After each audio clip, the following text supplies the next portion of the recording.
আল্লাহ নবী বলেছেন পুরুষ হলে 5টা জিনিস লাগে। 1, যে মানের খাবে সে মানের খাওয়াবে। 2, যে মানের পড়ছে সে মানের পড়াবে। 3, স্ত্রীকে কটু কথা বলতে পাবে না। 4, মুখের উপরে মারতে পাবে না। 5, নিজের বাড়ি ছাড়া কোথাও যেতে দিবে না। চাচির বাড়ি যেতে দিবে না, খালার বাড়ি যেতে দিবে না, ফুফুর বাড়ি যেতে দিবে না, মায়ের বাড়ি যেতে দিবে না। বাজারে যাওয়ার তো কোনো প্রশ্নই আসে না। এই ছেলে, তোমার মা বাজারে যায় কেন গো? তোমার বাপ মরেছে নাকি? তুমি মরেছো? তোমার বাপ আর তুমি কবরে গেছো নাকি? তোমাকে দিয়ে হয় না তোমার মায়ের? তোমার বাপকে দিয়ে তোমার মায়ের হয় না? তোমার মা নিজে যায়, ধর্মকে পাগল পেয়েছে।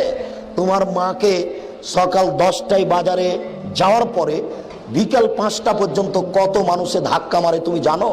টাকা দিল, মোহর দিল তোমার বাপ, আর লোকে মারে ধাক্কা। তোমাকে খারাপ লাগে না? তোমার বাপকে খারাপ লাগে না? তোমরা দুইজন বাপ বেটা পচে কি পায়খানা হয়ে গেছো নাকি?